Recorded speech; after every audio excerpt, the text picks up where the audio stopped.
चंदनपुर में लोहे के सामान का अगर कोई जिक्र होता है तो सिर्फ एक ही नाम सामने आता है और वो है रवि लोहार।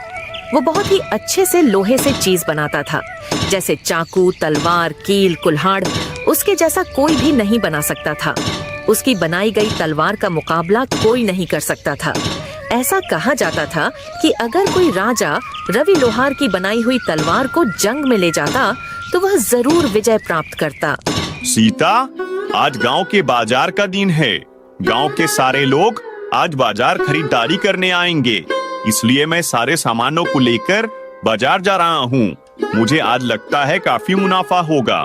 तुम अपना और पिंकू का ध्यान रखना। पिंकू के बापू, घर में अब कुछ भी खाने का सामान नहीं है। अरे तुम चिंता मत करो सीता, मैं आज कुछ भी करके घर का सारा राशन ले आऊंगा। लेकिन कैसे? आपको तो इतने दिनों में एक भी ग्राहक नहीं मिला है। अरे हाँ भाग्यवान, कह तो तुम सही रही हो, लेकिन मैं कोशिश के अलावा और कर भी क्या सकता हूँ। आप यह लोहारी का काम छोड़कर कोई दूसरा काम क्यों नहीं करते हो?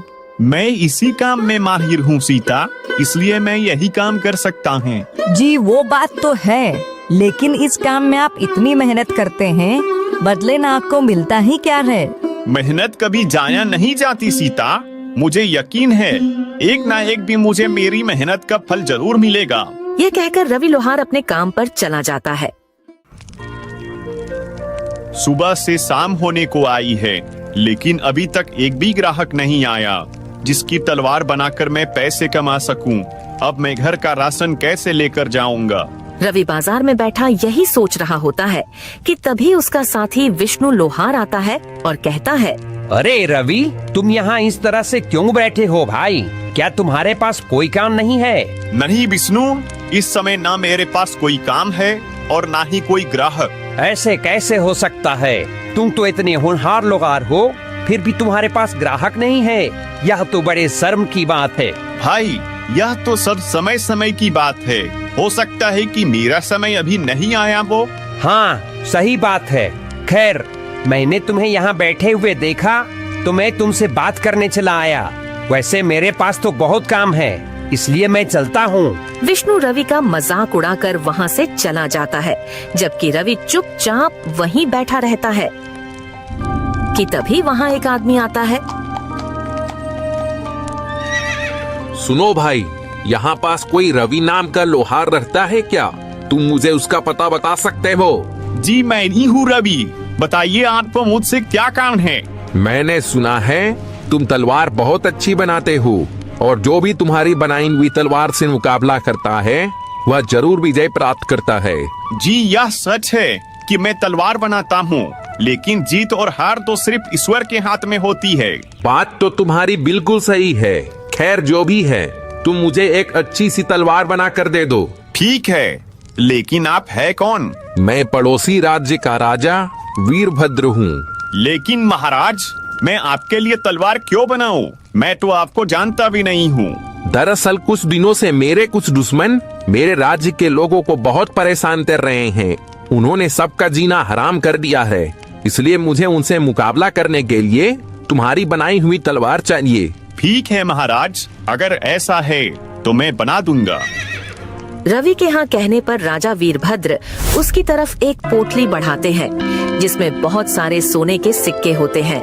यह लो तुम्हारा मेहनताना, मैं कुछ दिनों बाद अपनी अमानत लेने आऊंगा।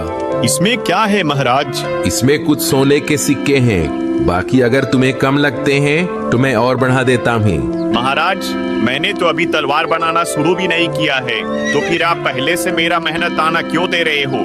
इसे तुम रख लो, ये तुम्हारी मेहनत के हैं। राजा वीरभद्र यह कहकर वहाँ से चले जाते हैं। अब मैं अपनी पत्नी और पुत्र के लिए खाने पीने का खूब सारा सामान लेकर जाऊंगा। रवि अब सोने के सिक्कों को बेचकर ढेर सारा सामान खरीदता है और अपने घर चला जाता है। यह लो सीता, यह सब तुम दोनों के लिए है। अरे पिंकू के बापू, आप इतना सारा सामान ले आए? आपके पास इतना सारा सामान खरीदने के लिए पैसे कहाँ से आए? सीता के पूछने पर रवि उसे राजा के बारे में सब कुछ बताता है। यह तो बहुत अच्छी बात है, लेकिन आप महाराज की तलवार जल्दी बनाकर उन्हें दे देना। क्योंकि उन्होंने आप पर भरोसा किया है। आप उनका भरोसा टूटने मत देना। हाँ सीता, तुम बिल्कुल सही कह रही हो। अगली सुबह रवि अपने काम पर निकल जाता है और अपनी दुकान पर पहुंचकर सोचता है, महाराज की तलवार मुझे जल्द से जल्द बनानी होगी। रवि दिन रात मेहनत करके राजा के लिए एक बहुत अच्छी सी तलवार बना लेता है। मैंने इस तलवार को तो बना लिया है, लेकिन अब पता नहीं महाराज इसे लेने कब आएंगे। अभी रवि यह सोच ही रहा होता है कि तभी अचानक उसके पास किशोर नाम का एक ग्राहक आता है। क्या तुम लोहार रवि हो? हाँ, मैं ही रवि हूँ। मुझे तुमसे एक तलवार चाहिए। क्या तुम अभी मुझे कोई अच्छी सी तलवार दे सकते हो? माफ करना भाई, इस समय मेरे पास एक भी तलवार मौजूद नहीं है और नई तलवार बनाने में मुझे समय लगेगा। अगर आप इंतजार कर सकते हैं तो कर लीजिए, मैं आपको कुछ समय में तलवार बनाकर दे दूंगा। अभी रवि ग्राहक से यह कह ही रहा होता है कि तभी ग्राहक की नजर उस तलवार पर पड़ती है जो रवि ने राजा के लिए बनाई थी। रवि, तुम्हारे पास यह तलवार मौजूद तो है, या तुम मुझे दे दो, बदले में तुम इसके 2 गुने पैसे ले लेना। नहीं भाई, यह तलवार मैं आपको नहीं दे सकता, यह किसी की अमानत है। भाई मैं कहता हूँ तुम इसकी जितनी चाहे उतनी रकम ले लेना, लेकिन यह तलवार मुझे दे दो। भाई, अगर आप मुझे इस तलवार के बदले खजाना भी देंगे तब भी मैं यह आपको नहीं दूंगा। ठीक है, रखो अपनी तलवार अपने पास, मुझे नहीं चाहिए, मैं जा रहा हूँ यहाँ से। किशोर ग्राहक गुस्से में वहाँ से चला जाता है। फिर कुछ दिन ऐसे ही गुजर जाते हैं, लेकिन राजा वीरभद्र अपनी तलवार लेने नहीं आते। लेकिन रवि के पास बहुत से ग्राहक आते जो रवि से वह तलवार मांगते, मगर रवि किसी को भी उसे नहीं देता। पता नहीं राजा वीरभद्र कब आएंगे, मैं आखिर कब तक उनकी अमानत संभाल कर रखूंगा। अभी रवि अपने मन में सोच ही रहा था कि तभी अचानक किशोर ग्राहक वहाँ फिर आता है। रवि भाई, इस तलवार को बनाए हुए तुम्हें कितना समय हो चुका है? इसका मालिक तो अब तक नहीं आया और मुझे नहीं लगता कि अब वो आएगा। लेकिन भाई, यह बात आप इतने यकीन से कैसे कह सकते हो? देखो रवि, अगर इस तलवार के मालिक को आना होता तो कब का आकर इसे ले जाता, लेकिन वह नहीं आया, इसलिए तुम इस तलवार को मुझे दे दो।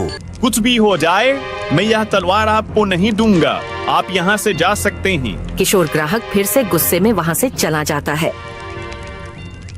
मैंने बहुत कोशिश की सरदार, लेकिन मैं उससे वो तलवार हासिल नहीं कर सका। रवि के हाथों बनाई गई वो तलवार मेरे लिए बहुत जरूरी है, तभी मैं उससे पूरे राज्य में अपना खौफ पैदा करके अपना राज्य कायम कर सकूंगा। आखिर ऐसा क्या है सरदार उसके हाथ की बनाई हुई तलवार में? रवि के हाथों में एक अजीब तरह का जादू है। वह जिसके लिए भी तलवार बनाता है उसे विजय प्राप्त जरूर होती है। नई तलवार बनाने में उसे काफी समय लग जाएगा और मुझे तलवार की जरूरत जल्दी है, इसलिए वह तलवार मुझे किसी भी कीमत पर चाहिए। अब मैं क्या करूं सरदार? कैसे उस तलवार को उससे हासिल करूं? तुम रवि के आसपास ही रहो, उसका भरोसा जीतो और फिर मौका पाते ही उसे धोखा देकर तलवार ले आओ। किशोर ग्राहक भैरव की बात सुनकर एक बार फिर से रवि के पास आता है। रवि, मुझे माफ कर दो, मैं वाकई गलत था, यह किसी और की अमानत है, इसलिए अब तुम मेरे लिए दूसरी तलवार बना दो।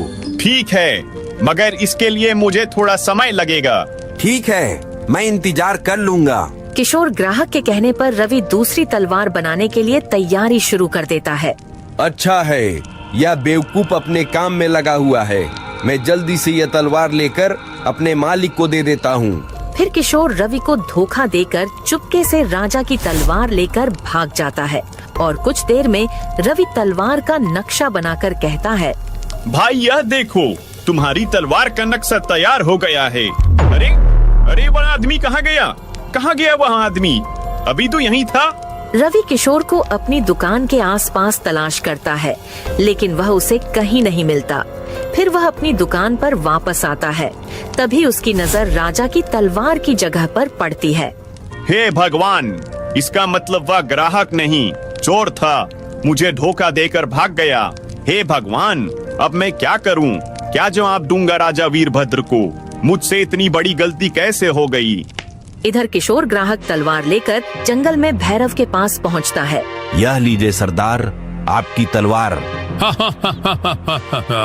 अब मुझे राजा वीरभद्र से जीतने से कोई नहीं रोक सकता, कोई नहीं। अब मैं क्या करूं ऊपर वाले? उस चोर ने मुझे धोखा देकर महाराज की तलवार चोरी कर ली। अब मैं महाराज को क्या जवाब दूंगा? रवि यह सोच ही रहा होता है कि तभी पानी से कृष्ण गोपाल निकलते हैं। क्या हुआ रवि, तुम इतने दुखी क्यों हो? कृष्ण गोपाल के पूछने पर रवि उन्हें सारी बात बताता है। रवि, उस चोर ने तुम्हारे साथ धोखा किया है, इसमें तुम्हारी कोई गलती नहीं है। तुम एक काम करो, तुमने जिस तलवार का आज नक्शा तैयार किया है, अब जल्दी से उसे बनाकर राजा वीरभद्र को दे दो। लेकिन कृष्ण गोपाल, वो तलवार तो आम तलवार जैसी है, जबकि मैंने महाराज के लिए एक अलग तरह की तलवार बनाई थी। क्या हुआ कृष्ण गोपाल, आप हंस क्यों रहे हो? मैं इसलिए हंस रहा हूँ क्योंकि जो तलवार पहले बनाई थी वो राजा वीरभद्र के लिए थी ही नहीं। क्या मतलब कृष्ण गोपाल? जब तुम छोटे थे और यहाँ खेलने आते थे, तब मैंने तुम्हें वरदान दिया था कि जब तुम तलवार बनाने से पहले मुझे याद करोगे तो तुम्हारी तलवार में ताकत भर जाएगी। क्या सच में? मुझे तो ये पता ही नहीं था। हाँ, इसलिए जब तुम अपनी तलवार बनाने से पहले मुझे याद करते हो तो तुम्हारी तलवार ताकतवर बन जाती है। लेकिन उस दिन तुमने जो तलवार बनाई थी, उसे बनाने से पहले तुम मुझे याद करना भूल गए थे। इसका मतलब जो तलवार मैंने महाराज के लिए बनाई थी उसमें ताकत नहीं है? नहीं, इसलिए राजा वीरभद्र जब तुम्हारे पास आएंगे तो तुम उन्हें अपनी बनाई हुई दूसरी तलवार दे देना। ठीक है कृष्ण गोपाल। कृष्ण गोपाल की बात मानकर रवि दिन रात करके जल्दी से एक नई तलवार बना लेता है।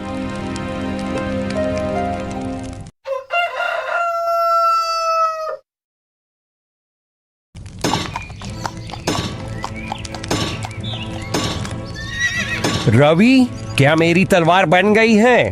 जी महाराज, यह लीजिए आपकी तलवार। तुम्हारा बहुत बहुत धन्यवाद रवि। इसमें धन्यवाद की कोई बात नहीं है महाराज, दूसरों के लिए तलवार बनाना तो मेरा काम है।